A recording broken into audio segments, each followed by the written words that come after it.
Welcome home to USA Global TV and Radio. Ours is a place where dreams take flight, voices are heard, and stories are shared. This is where cultures meet, connections are formed, and ideas are transformed into action. This is your destination for authentic storytelling, diverse perspectives, and meaningful conversations. We're where global stories unite and bridges are built beyond all borders. Discover our world of education, entertainment, hope, and inspiration. Together, we're building bridges worldwide. Subscribe to our USA Global TV channel and download our USA Global TV app. Be our guest or join our team. Visit usaglobaltv.com. With heartfelt thanks to our executive producer, Dr. Jacqueline Kerbeck, music scored by Yifei Tang from Cloud Road Music, creative direction by Paul Garcia, and I'm Al Cini, and I'm very proud to be part of the USA Global TV and Radio family. So join us here at USA Global TV and Radio. Make us your home for global connection. All rights reserved. This video and its contents are the exclusive property of USA Global TV and Radio. Unauthorized use, duplication, or redistribution in any form is strictly prohibited. Thank you for being a part of our global community. Let's inspire together. Where were you if you were alive on January 28th, 1986, or February, I believe it was the 3rd, 2003. Hey, Claire's with us. Hi, Claire. So I want to talk about NASA and what happened in 1986 and what happened in 2003 and why it could have been avoided. What could have changed and saved 14 people's lives. Welcome to You as a Whole, Body, Mind, and Soul. I'm Justin MIRIGLIANI. Great to have everybody here. Please chat in if you have any questions, comments. Where were you on those days? Can you remember? I remember where I was. I was in math class in 1986, 5th grade. And Kristen McAuliffe was going to be the first teacher in space. And for some reason, my school didn't have it on television, but we were talking about it. And then, of course, the accident that and I use accident, but honestly, it was avoidable. Accidents are usually things that you just happen that are not avoidable, but this wasn't. And it's frustrating when you hear the stories, and I'll get into that a little bit today. And then in 2003, Columbia, it broke apart on re-entry into the atmosphere, and again, it was something that was totally preventable. We're talking about 17 years apart, and NASA didn't learn its lesson from the first one. So I want to get into that. And again, if you, where was I that day? I was dating someone, and we were at her house, and we were watching that at the time. And I remember the space shuttle was supposed to land, and it was late. Once the space shuttle is late, it's not going to be a good ending. Those things are timed exactly to the second. When there's a delay, something went horribly wrong. So let's start with Challenger. Back in 1986, this was the night before Challenger was supposed to launch. There were 4 engineers who told NASA, do not launch tomorrow. It was 40 years ago. A couple days ago. It was the 40th anniversary. And the reason why they said that was Roger Beaujolais, who was an incredible engineer. He worked on the O-rings, which the solid rocket boosters had to be sealed. They had some seams, and the seams had to be sealed so that gas and flame would not come out. It would block all that so it didn't burn through.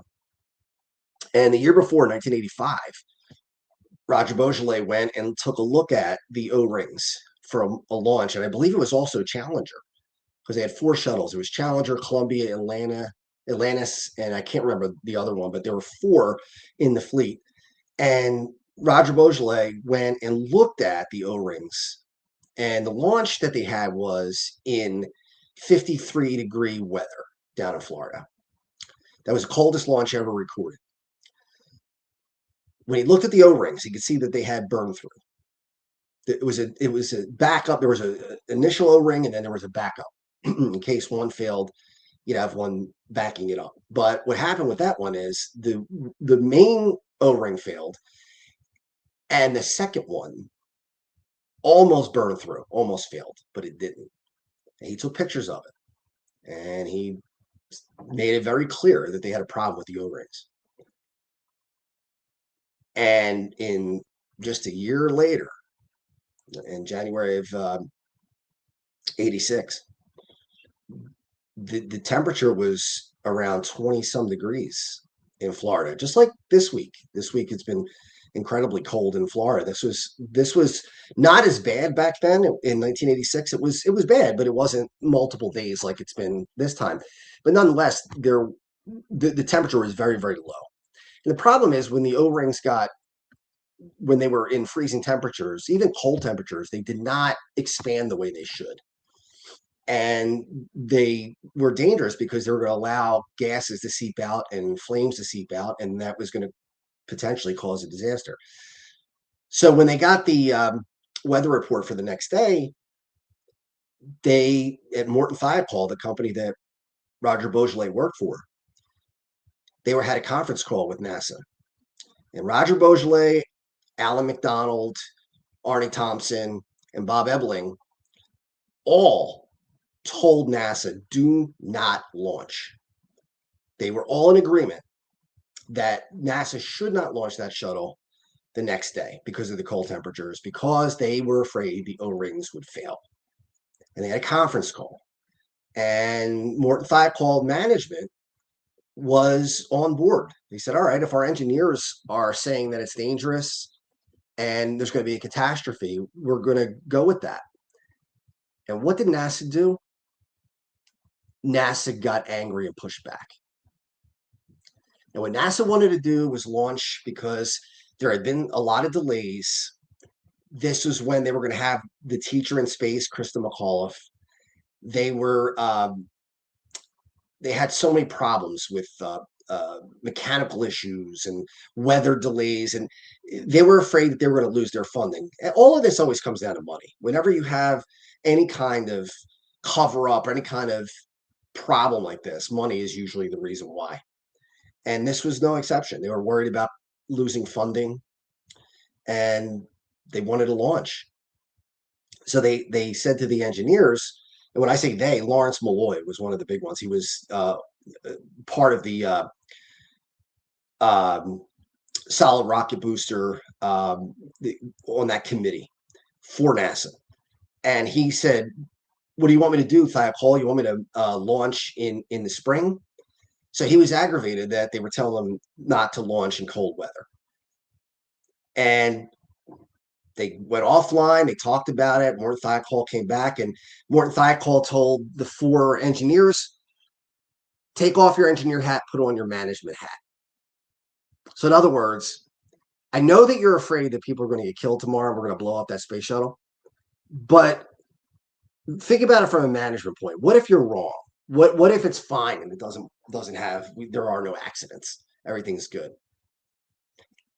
They made them change their mind, and they wouldn't sign any papers. To their credit, Roger Beaujolais and Alan McDonald, Arnie Thompson, and Bob Ebling, none of them signed off. They had their manager do it because they knew that it was going to be very, very dangerous. And if they were going to get away with it, it was going to be luck. And almost was. But Roger Beaujolais went home and told his wife, Roberta, she said, how was your day? And Roger said, great, except we're going to kill 7 astronauts tomorrow. That's how sure he was that there was going to be a disaster the next day. But NASA refused to listen to the experts. And Morton Thiokol made a decision because they were afraid if NASA got upset with them, they would lose the contract with them, and then some other company would step in and they would make the solid rocket boosters. And it just came down to dollars and cents. And of course, we know what happened. Well, maybe some people don't know what happened. I mean, of course, most of us, if you were alive, you remember it. And if you weren't, you probably have heard of it. But Space Shuttle Challenger did not explode. It actually disintegrated because of an explosion. It was the shock waves, and the shuttle itself just broke apart. It didn't explode. What you saw in the explosion was the gases that exploded, and it kind of obscured the shuttle. The shuttle was behind that cloud of gases that was burning and then just broke apart. You just couldn't see it. In fact, a lot of speculation, and it's probably pretty good speculation, is that they did not die from that initial blast. The crew cabin was still intact when it was dislodged from the rest of the shuttle, and then it just fell to the ground. So the astronauts either A, were alive for a little while on the way down, or B, they were alive but unconscious, or C, they were alive and conscious. There's no way to really know for certain. But that's kind of hard to think about. If you 2.5 minute ride down, you can imagine what it must have been like to know that you're going to hit Earth at 200 and some miles an hour. I think it was 207 miles an hour into the water. You're not going to survive that. I mean, there's no way. And that's what happened. That's how they died, when they hit the water, most likely. But when you see interviews with these engineers, they talk about the fact that they thought they dodged the bullet, because when the shuttle was launched, they thought it was going to explode right on the pad. They thought that the O-rings were going to fail and the explosion was going to happen on the ground. It sort of didn't happen. And I know that sounds like a hedge, but it's the truth. The O-rings did fail on launch. You could actually see it when they isolate that area of the solid rocket boosters. One of them in the seams, one of the double O-rings failed. So both O-rings failed immediately. But they got lucky because they call it sludge, trapped that gas and held it so it didn't go through and burn the external tank. So it did not explode on launch, but it did take off slower than normal. They noticed that the takeoff was slower, but they thought they dodged a bullet. And I remember hearing interviews with them and them saying that they said a prayer and said, thank God that this we averted tragedy. And they were already thinking about how they were going to talk to NASA later about what to do in future shuttle launches. And then, of course, the sludge gave way, and like a welder's torch, flames were shooting out of that solid rocket booster, and it burned right into the external tank. And once it burned a hole in the external tank, that's when the explosion happened and the vehicle broke up. And every one of these guys, all these engineers, had pretty much the same reaction. They went into their offices and they cried, because they knew that they were right and they could not do anything to save those 7 people. And somebody just said, Smarty Jones, 86. That was 1986. We watched that live in high school. Okay, yeah. A lot of people did. A lot of people who were younger, especially high school kids, were watching that. It was awful. Did they recover the bodies? Yes, they did recover the bodies. Unfortunately, they were not intact. The bodies were dismembered from the hitting the ocean so hard.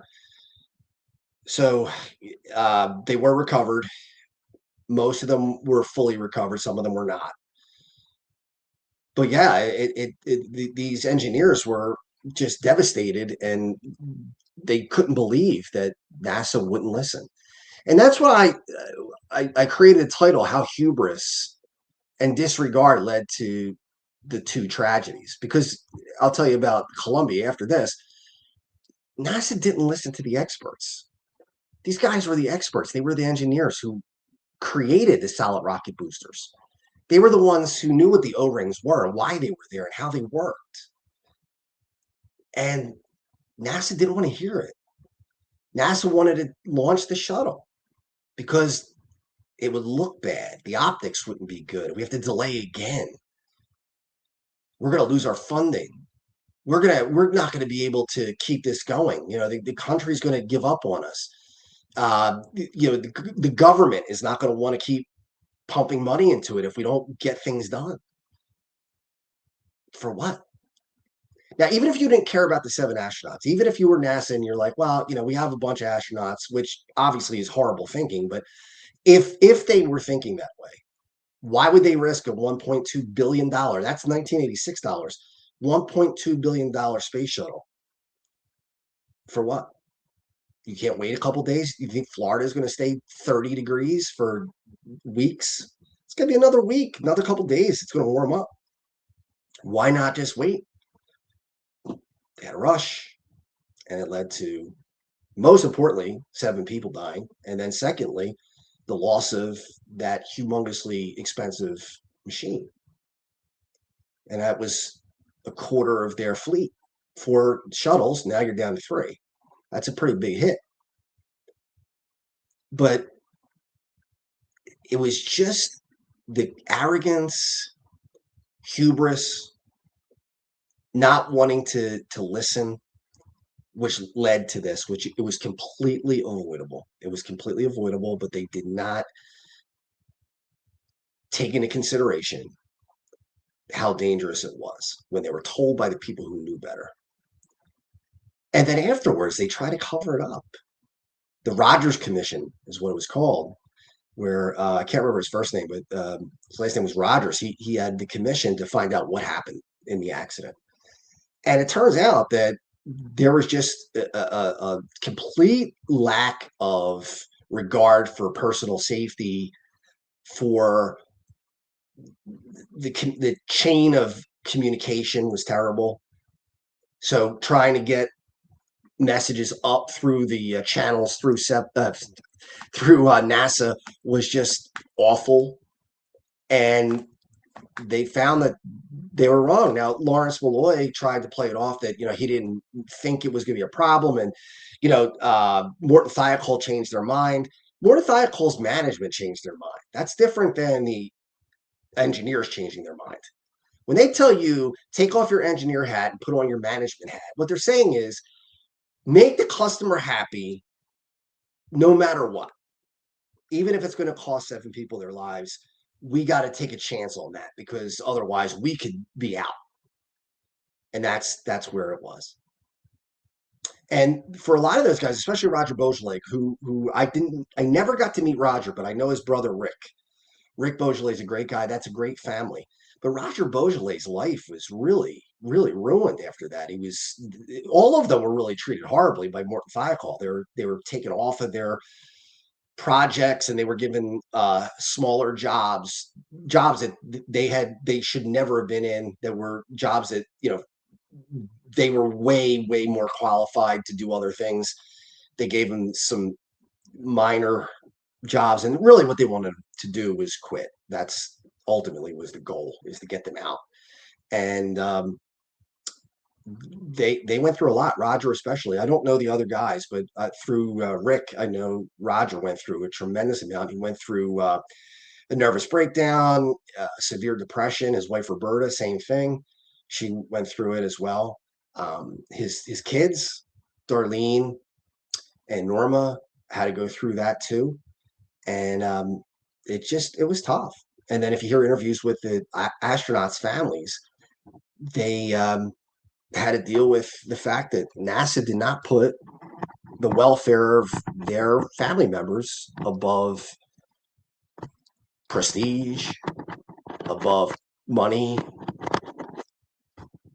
So this is again where, why don't we listen to the experts? Why don't we take a step back? If many people who are experts are telling you something, maybe it's time to listen. Now, NASA said they learned their lesson in 1986. They didn't launch another shuttle until 1988, I believe. So they were down for a little over 2 years, and they finally launched a shuttle. And they kept launching shuttles. And pretty soon they were getting to the point where the shuttle was no longer cost effective. They were going to create newer rockets with more technology, better technology, because the shuttles were actually built in the late 70s. So the technology was changing. In 2003, one of the last flights of the shuttles was Space Shuttle Columbia. and Columbia was probably, I think at the time, the most used. It was the workhorse of the fleet. Challenger had been before this. Columbia became the workhorse of the fleet. One thing that they were concerned about was the foam insulation that protected against the wings being hit by anything.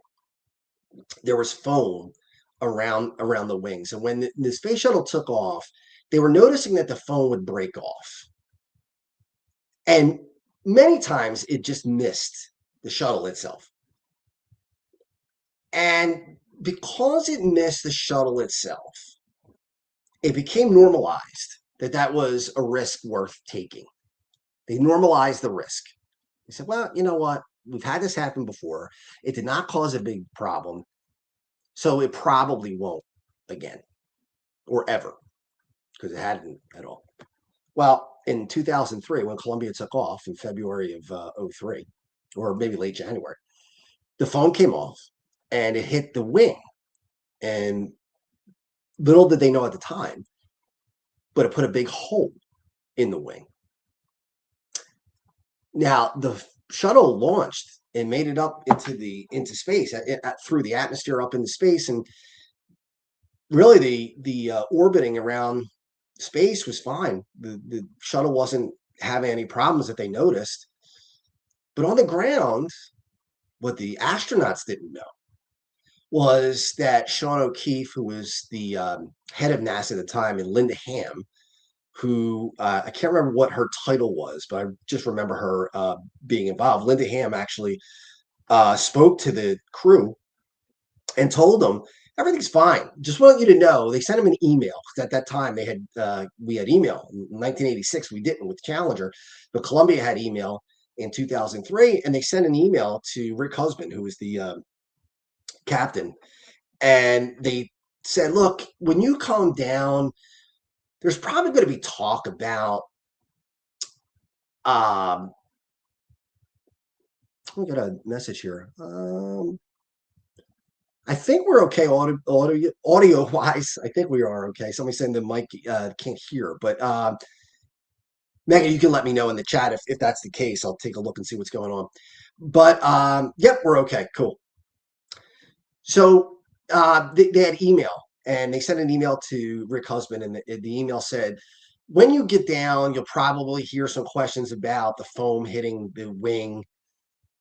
Just want you to be aware of it. This poses no threat to you or the crew. Something to that effect. I don't have it quoted verbatim, but that was the gist of the email. And that wasn't true. They were worried about it. In fact, Linda Ham and Sean O'Keefe and a lot of other people in NASA were actually thinking about possibly going up there with another shuttle. I think it was Atlantis, which was ready to launch in a month. And they were going to try to hurry up and get it launched to try to rendezvous with Columbia so they could get the astronauts out of Columbia and get them back home in Atlantis. And they were discussing that. And this had been going on for days in NASA. They knew that this was a chance that this could happen, but they didn't want to admit it. They didn't want to slow down. They didn't want to make the necessary provisions to make sure that everybody would be safe. The crew, most importantly, shuttle, second most importantly. They just normalized it. They said, well, it's a risk that we have to live with. It's not a very high risk. They were told otherwise. So while this crew is up in space, they're deciding whether they're going to tell them or not that they might not make it through reentry. And they decided not to, because they thought, well, why make them worry? Let them have a good flight. If they don't make it, at least we wouldn't have worried them ahead of time, because there's nothing that could be done anyway. I mean, could you imagine people that you just launched them up into space and you probably have killed them? They're the walking dead at that point, because they're on that shuttle that you are pretty sure is not going to make it back. But they hit it. And then in February of '03, when they were about to come home, they started to come in, and there was a hole in the wing, as I said before. And once there's a hole in the wing and that heat is able to go in, the heat from reentry, it's just a matter of time. And it just started to burn up and it broke apart. And the crazy thing is, and if you think about how terrifying it must have been, that shuttle started to rock, it started to spin, it started to go end over end. And at that speed, it just started to break apart. So they knew in the beginning of it, the astronauts knew that they were dead. They knew that something horrible was happening, and they probably didn't live long, but I'm sure they were terrified for the time that they were alive. And then it broke up over several states, Texas, Louisiana. I can't remember all the states where it dropped pieces of the shuttle falling to the ground, but it was all over the place. It was terrible. And again, that's when I was watching it, they were saying that the shuttle's late. And again, that's the shuttle can't be late. It just can't be late. It's precise. Everything's precise. When a shuttle's late, that means there's a catastrophe of some sort. And there was. It broke apart.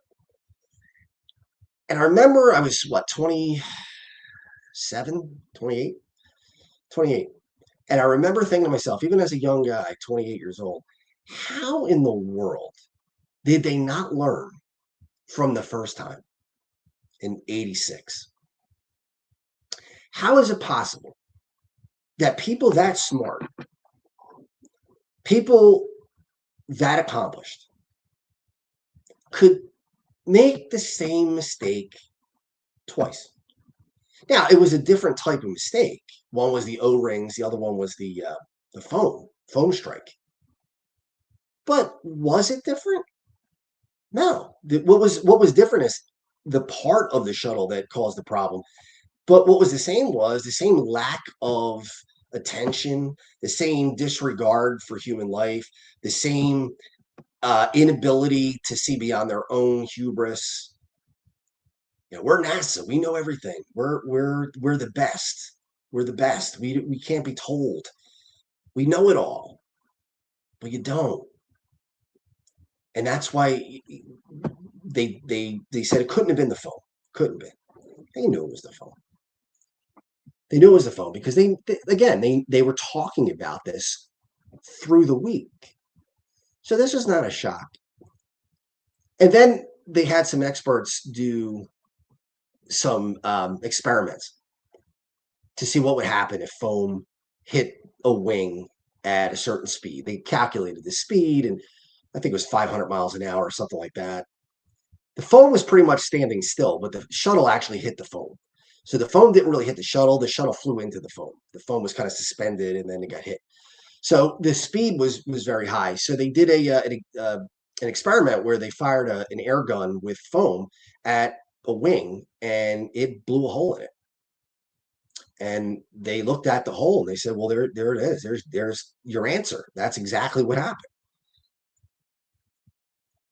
It's just frustrating to me that people who know better are disregarded because other people think, well, I know better than them.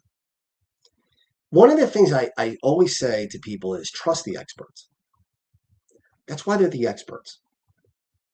When I have an illness, when I had ulcerative colitis and had to have surgery, I didn't want to hear it that I needed surgery.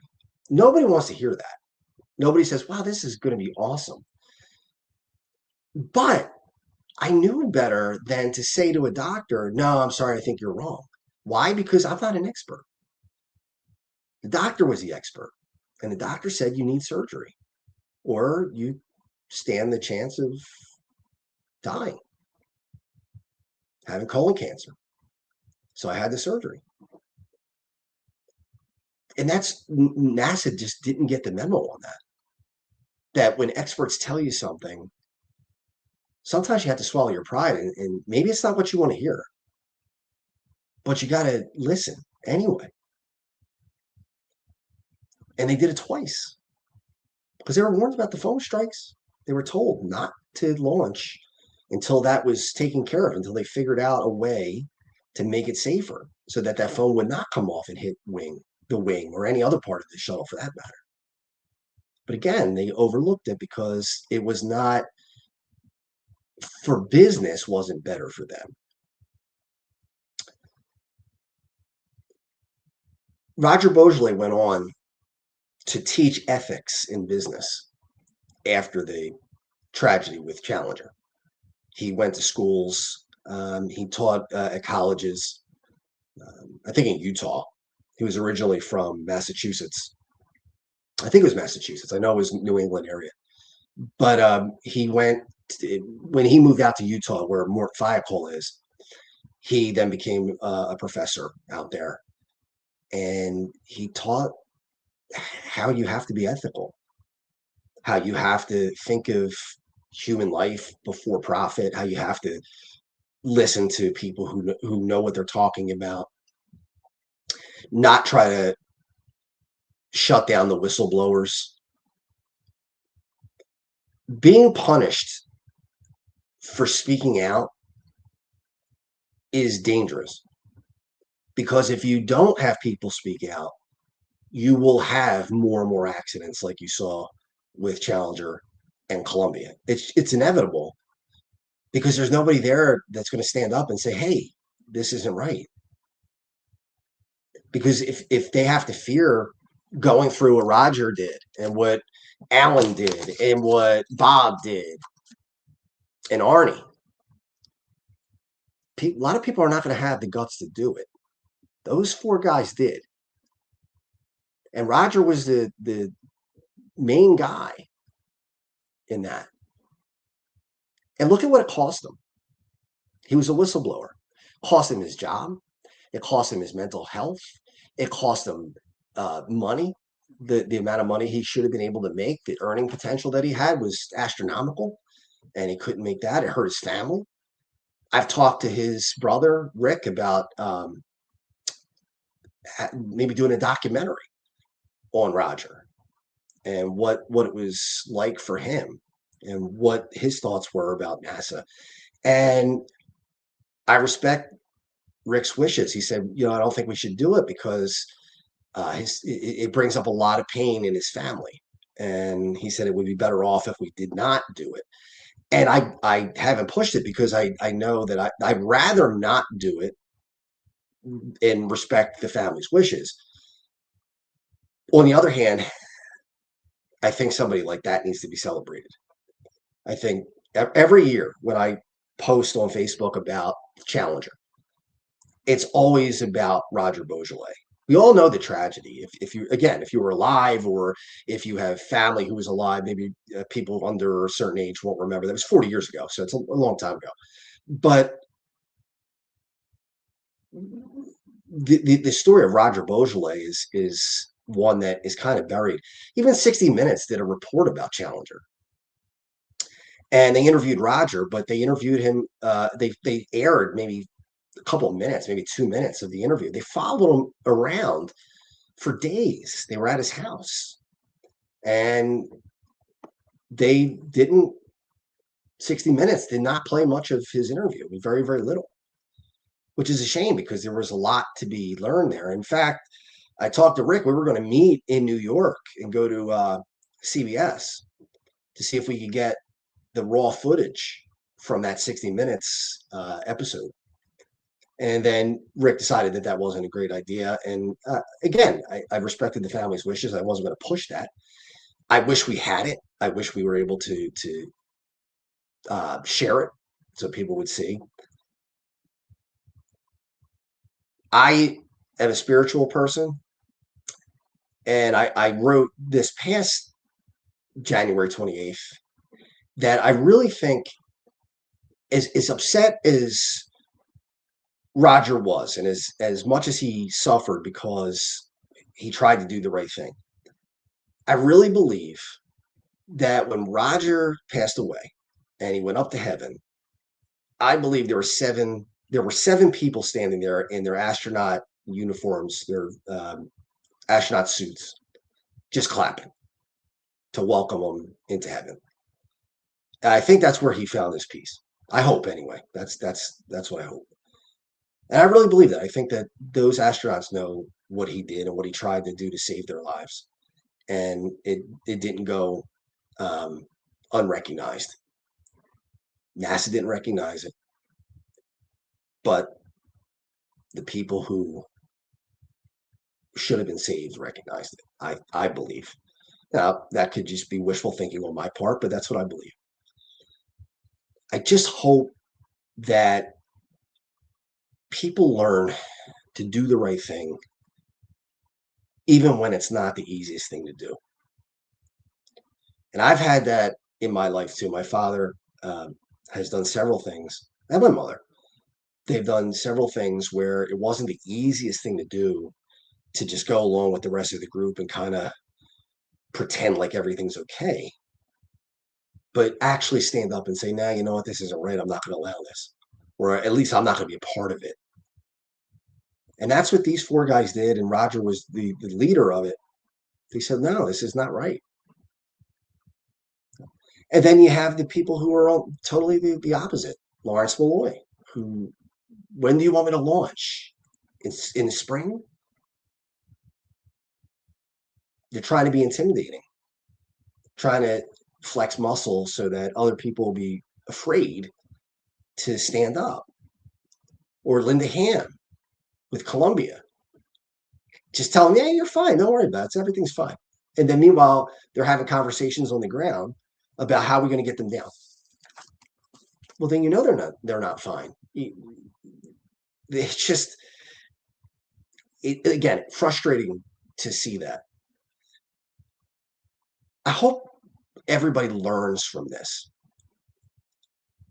It's easy to do something when there are no repercussions. It's so hard to do it when there are repercussions.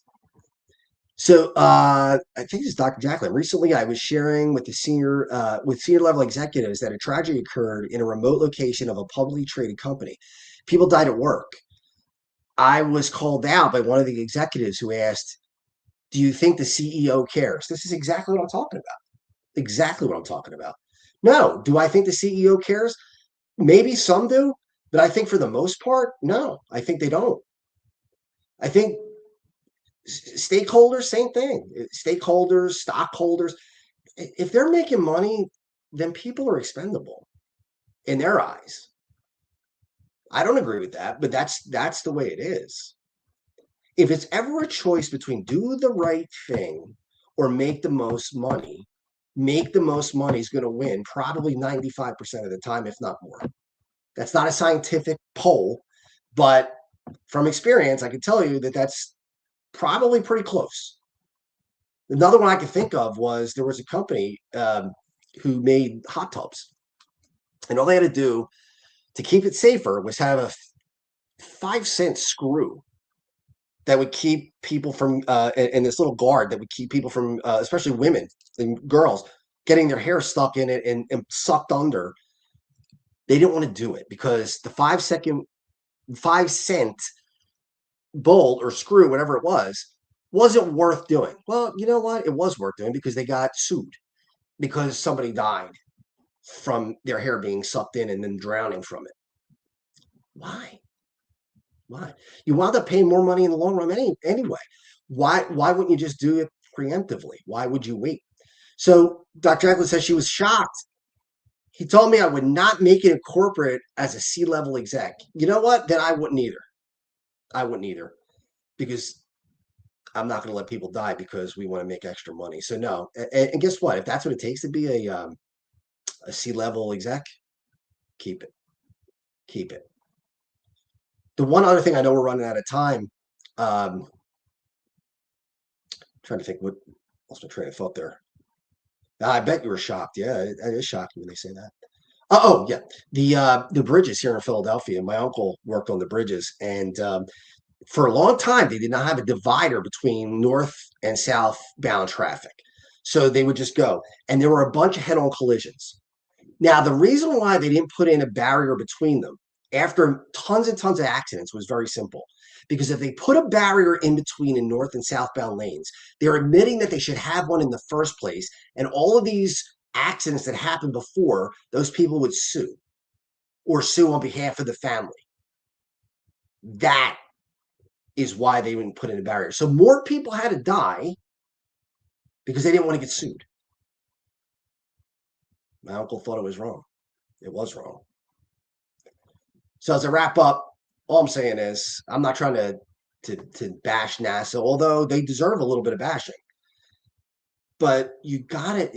Ethics have got to be greater than profit. It has to be. If it's not, we wind up with a really, really dangerous situation. All right, everybody. I want to thank you for watching today and look forward to seeing you next week at the same time. Have a great week. Get ready to wear the brand that's changing the world of media. Introducing the official USA Global TV and Radio online store. From our TV show hosts to our incredible global guests, you asked, we delivered. Rep your appearance with pride. Whether you've been on air, hosted a show, or tuned in, we have something just for you. Visit us at usaglobaltvradioshoп.myspreadshop.com and start shopping today. Check back frequently. We're dropping fresh new designs all the time. Showcase your role in our global community. These designs celebrate your voice, your story, your presence. It's more than just merchandise. It's a movement of hope, inspiration, education, and elevated listening. Head to usaglobaltvradioshoп.myspreadshop.com. Your spotlight awaits. USA Global TV and Radio. Elevate your style. Elevate the world. In a noisy world, true connection begins with listening. Elevated listening transforms every conversation in just 5 simple steps. Pause and breathe. Set your intention. Listen with curiosity. Reflect back. Agree on one next step. Join the Listening Mentor on Let's Finally Talk with Dr. Jacqueline Kerbeck, the Listening Mentor, where we help you find inner peace, one conversation at a time. Streaming every day. Let's Finally Talk TV show with Dr. Jacqueline Kerbeck, only here on USA Global TV and Radio. Subscribe to our YouTube channels to watch and engage with all our content. Thank you, viewers and listeners of USA Global TV and Radio, for joining us today. We're honoured to have your time and attention as part of our global community. At USA Global TV and Radio, we believe in the power